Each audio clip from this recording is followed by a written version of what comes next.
Buenas noches, gracias por estar con nosotros. Comenzamos con la información. Vecinos de la colonia Valle de San Agustín en Chimalhuacán, Estado de México, resienten los estragos que dejó el desgajamiento de un cerro a consecuencia de las lluvias de anoche. Toneladas de piedras, algunas de ellas de gran tamaño, cayeron sobre unas 30 casas. Una joven resultó lesionada y fue trasladada al hospital por sus familiares. Los vecinos piden a las autoridades que, más allá de las labores de limpieza, les coloquen un muro para que detenga otros posibles desgajamientos. Ahí mismo en Chimalhuacán, la alcaldesa Xóchitl Flores alertó sobre el riesgo de que el canal de la compañía se desborde, pues está a un 80% de su capacidad. La alcaldesa aseguró que se hicieron trabajos para desfogar al canal, pero advirtió que de seguir así las lluvias, existe el riesgo de que se desborde y se inunden más zonas, precisamente ahí en Chimalhuacán. Bueno, en Ecatepec, eso en Chimalhuacán, pero en Ecatepec una de las colonias más afectadas es la Rinconada de Aragón, donde el agua todavía no sale de las casas y a pesar de las brigadas de desasolve que trabajaron durante el día en la zona, pues no avanzan. En algunas calles el agua superó el metro de altura, varios automóviles quedaron varados en medio de la inundación a un lado del complejo comercial Plaza Aragón. Y cientos de usuarios del sistema colectivo Metro quedaron varados esta mañana muy temprano al suspenderse el servicio de la estación La Paz en Los Reyes La Paz hasta Guelatao.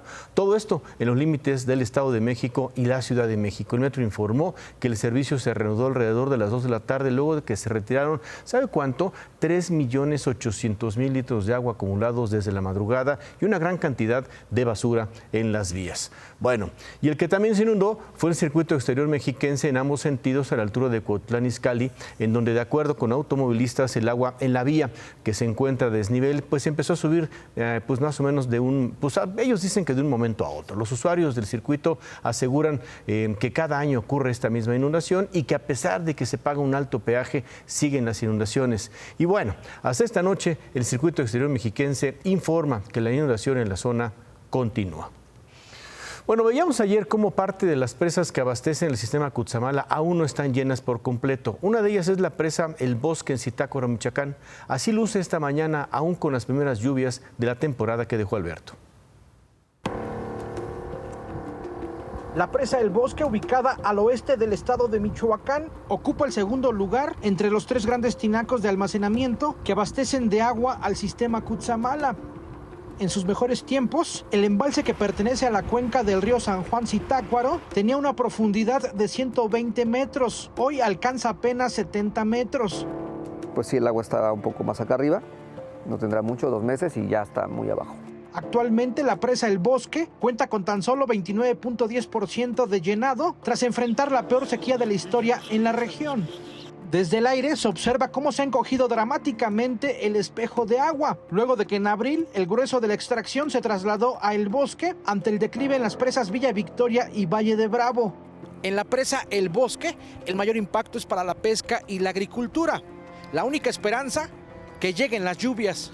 Los agricultores del ejido Lindavista estuvieron a punto de declarar la pérdida total de 30,000 árboles de guayaba, pero afortunadamente las precipitaciones que trajo la tormenta tropical Alberto salvaron sus cultivos de último momento.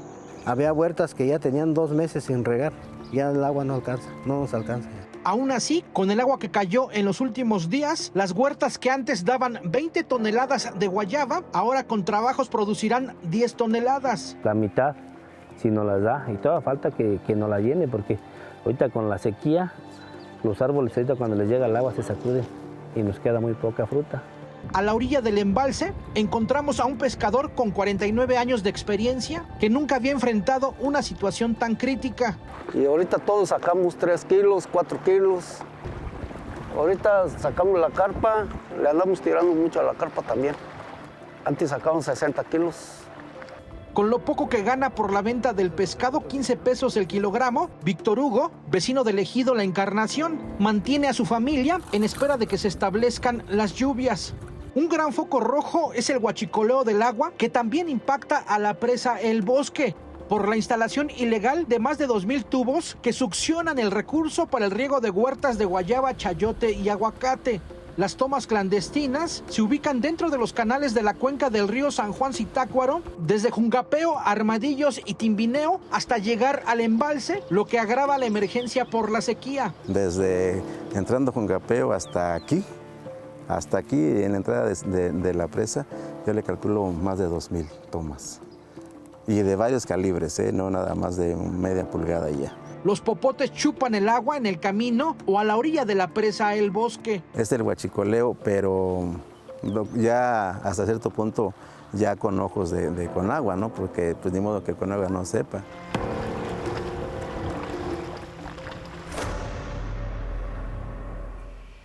Bueno, cambio de tema sobre la masacre de hace 3 semanas en León, Guanajuato, donde mataron a 4 mujeres y 2 bebés dentro de una vecindad. La Fiscalía del Estado detuvo al tercer civil presuntamente implicado en estos hechos. Fue identificado como José Guillermo alias El Memo, señalado como supuesto autor material.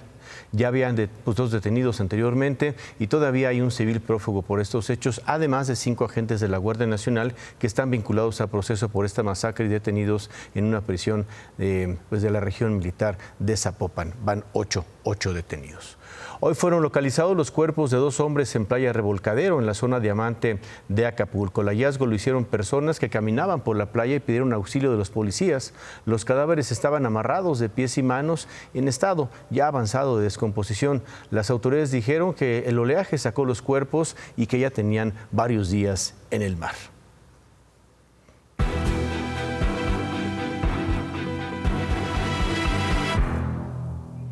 Bueno, hoy estaba programada una reunión de funcionarios del gobierno de Veracruz con familiares de las víctimas del desalojo de la carretera Puebla-Perote, en la que la Fuerza Civil de Veracruz mató a 2 comuneros que protestaban contra la contaminación del agua en las empresas Granjas Carrol. Los pobladores esperaron, pero no llegaron los funcionarios prometidos.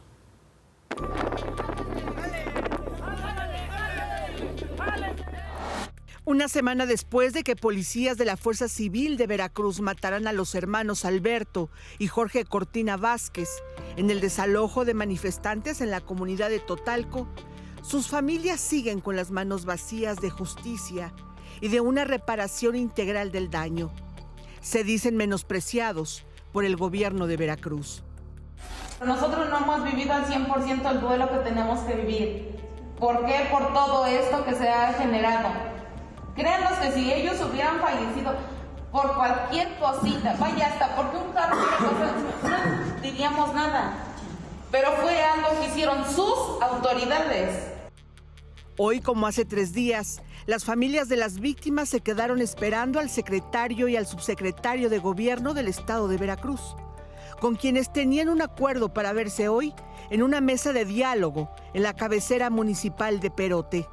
Las familias accedieron a alejarse 13 kilómetros de Totalco, la zona de conflicto, para evitar riesgos para los funcionarios, pero los volvieron a dejar plantados. En su lugar, mandaron a personal sin autoridad para resolver las peticiones de las familias de las víctimas. No entiendo que ni usted como empleado le va a exigir a su patrón, pero sí puede usted tomar su teléfono y decirle, señor, estoy aquí. Y dicen los familiares que usted quedó de venir, ¿sí? Me mandaste a hacer mi chamba porque soy tu trabajador. ¿Qué respuesta le doy a la gente? A la reunión fue personal de la Comisión Ejecutiva de Atención a Víctimas de Veracruz para hacer una oferta de reparación del daño económica, pero fue rechazada porque lo primero para las familias es el castigo a los responsables del desalojo violento y del asesinato de Alberto y Jorge Cortina Vázquez. ¿Qué significa? Ustedes son unos empleados más, discúlpenme, sí, pero son unos empleados y si no les dan la orden arriba, ustedes no actúan. Sí, pero es la verdad como lo que se está viendo ahorita. Pero en la medida de los apoyos y los servicios integrales, quiero que sepan que se quedan niños sin su principal proveedor. Y el dinero no es para ustedes, el dinero es para esos niños que ahorita ya no tienen al padre. Nosotros en ningún momento hemos pedido dinero, nosotros exigimos a la persona que ocasionó todo eso. ¿Por qué no o sea, está el gobernador debe de recibir una orden, me imagino, por los comandantes. Voy a mandar a tal persona a tal lugar. ¿Por qué al alcalde no le dieron a saber? Los reclamos subieron de tono y llegaron hasta el gobernador, a quien desmintieron de esta declaración que dio el martes.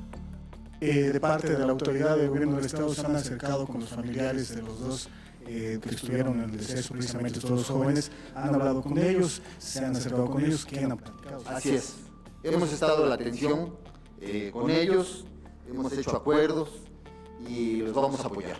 Qué burla hacia nosotros como personas, es decir, el gobernador, hablé directamente con los familiares de las víctimas y ya los estamos apoyando. A nosotros nadie nos ha apoyado más que la gente del pueblo. Nadie más que la gente del pueblo es la que exige justicia, porque la verdad de las autoridades no se ha visto nada.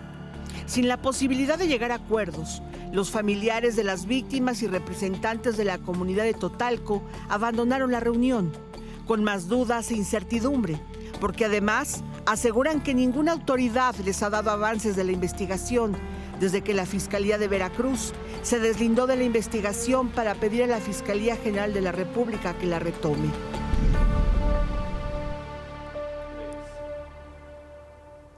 Bueno, al salir de la reunión trascendió que los familiares de las víctimas y los pobladores de Totalco, ya asesorados por el Ayuntamiento de Perote, van a denunciar a la Secretaría de Seguridad Pública de Veracruz por el desalojo violento.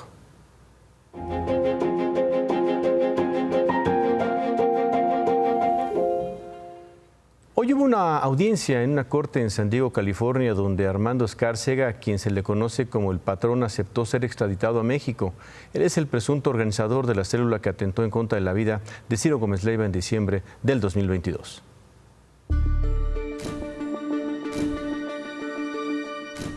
Armando Escárcega, alias el patrón o el jefe, accedió a ser extraditado a México. Esto ocurre 8 meses después de su detención en Delano, California, Estados Unidos, donde se refugió tras el atentado contra Ciro Gómez Leiva. En la audiencia de hoy, en la que el juez del Distrito Sur de California, Estados Unidos, Daniel Butcher, definiría su extradición, Armando Escárcega tomó la palabra para indicarle que decidía allanarse la extradición con todas las consecuencias legales que eso conlleva, lo que suprimía el aporte de pruebas y su análisis en la corte. Con esta decisión, el patrón aceptó ser trasladado a México para enfrentar las acusaciones que existen en su contra, como la de asociación delictuosa agravada. El juez le preguntó varias veces si entendía lo que implicaba allanarse la extradición y sus consecuencias. El patrón confirmó su decisión. Al término de la audiencia, no se hablaron de fechas para que Estados Unidos lo entregue a México. Lo que sigue es un proceso burocrático que quizá podría tardar más de 20 días. Armando Escárcega es señalado por la Fiscalía General de la República de dirigir a la célula criminal que la noche del 15 de diciembre de 2022 intentó matar a Ciro Gómez Leiva. Es el detenido número 14, con una presunta responsabilidad material en el atentado. Aún se desconoce al autor o autores intelectuales que ordenaron y pagaron la célula de sicarios para asesinar a Ciro Gómez Leiva. Bueno, el gobierno de México formalizó desde febrero la petición de extradición a Estados Unidos en contra de Armando Escárcega. Aquí está acusado por el delito de asociación delictuosa agravada. Bueno, y luego de 3 meses de paro de labores, el grupo de policías estatales de Campeche, que exigía la renuncia de la secretaria de Seguridad, Marcela Muñoz, desistió de plano de su protesta. Pueblo de Campeche, con gran pesar en nuestros corazones y en nuestros espíritus, nos dirigimos a ustedes después de más de 104 días de lucha por causas que sabemos son justas y pacíficas. Hemos decidido poner un fin a esta situación, no porque seamos culpables, sino porque amamos a nuestras familias y a nuestro pueblo, y no deseamos más sufrimiento. No buscamos culpables, solo queremos continuar con nuestras vidas. Pedimos a la gobernadora, secretaria de Gobierno, secretaria de Seguridad Pública, que alguien se apersone a nuestras instalaciones para seguir trabajando en la institucionalidad. Y acusaron que la gobernadora Ladia Sansores nunca los apoyó. Hoy ya no pueden seguir sosteniendo su paro porque les dejaron de pagar el sueldo hace ya varias semanas. Piden también que no haya represalia en contra de ellos.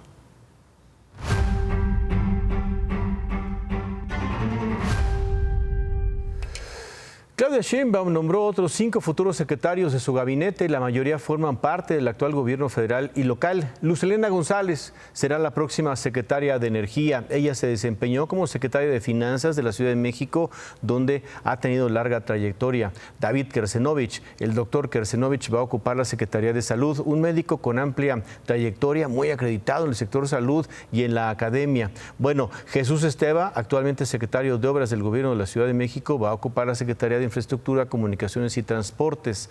También se designó a Raquel Buenrostro, la actual titular de Economía, como la próxima secretaria de la Función Pública, y pues ella también ha ocupado varios cargos en el actual gobierno federal. Por último, Edna Elena Vega será la secretaria de Desarrollo Agrario, Territorial y Urbano, dependencia de la cual actualmente es subsecretaria. Los secretarios hoy designados hablaron sobre sus nombramientos. El principal reto sigue siendo el que se pueda dar la atención a toda la población, independientemente de que tengan o no aseguramiento laboral. Para eso el IMSS Bienestar va a ser fundamental. ¿Como Dinamarca ahora sí? Yo no sé necesariamente como Dinamarca, pero de que vamos a avanzar en tener un sistema de salud sólido y que pueda durar por muchos tiempo para adelante, sí. El objetivo principal de la política energética va a ser seguir garantizando la soberanía nacional.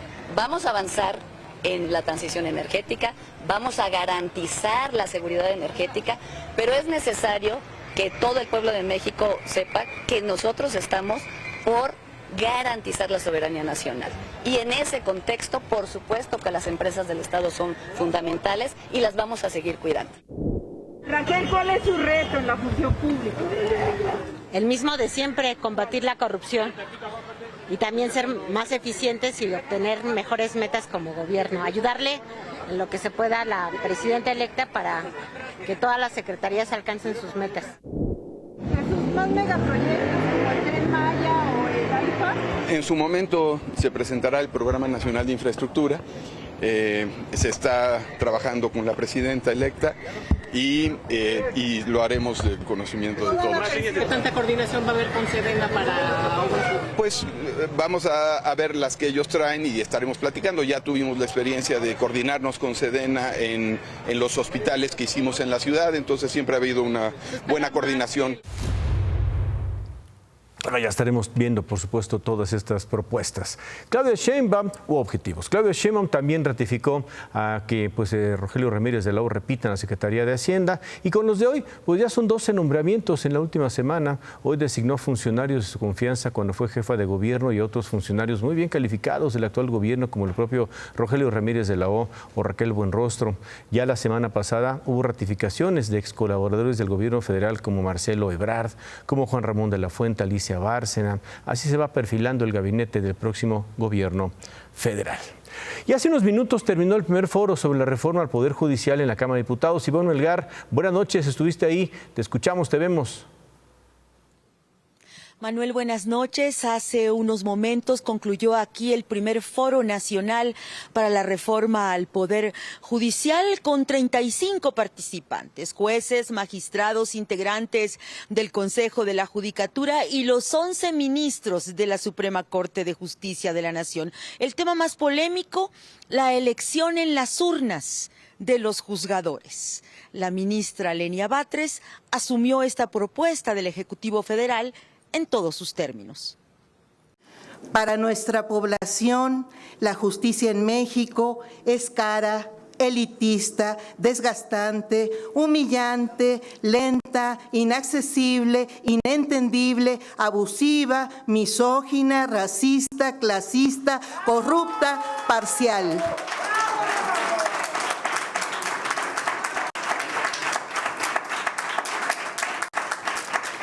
En una palabra, es injusta.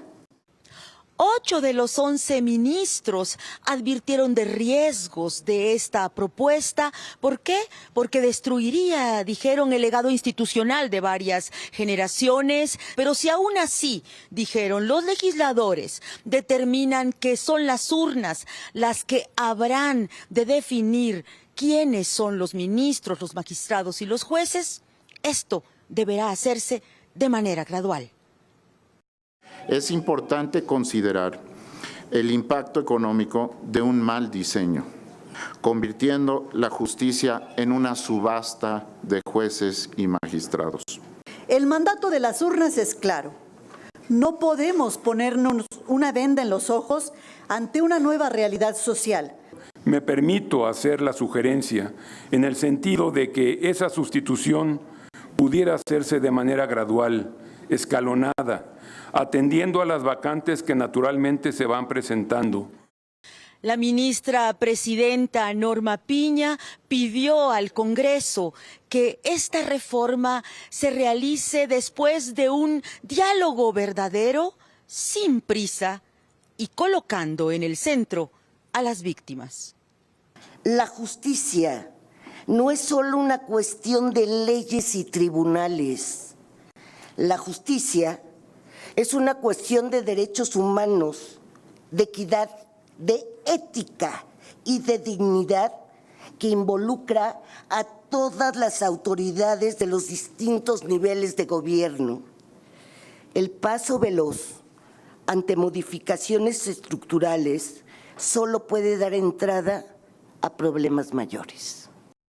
Los diálogos continúan la próxima semana. Pues muchas gracias, Ivonne. Buenas noches, Manuel. Buenas noches. Bueno, esta noche hubo una reunión en el Hotel Hilton en el centro de la Ciudad de México. Gobernadores de Morena, dirigentes de ese partido, cenaron con la virtual presidenta electa Claudia Sheinbaum y según confirmaron algunos asistentes, también estuvo el presidente López Obrador. Una cena, dicen, para cerrar filas con la virtual presidenta.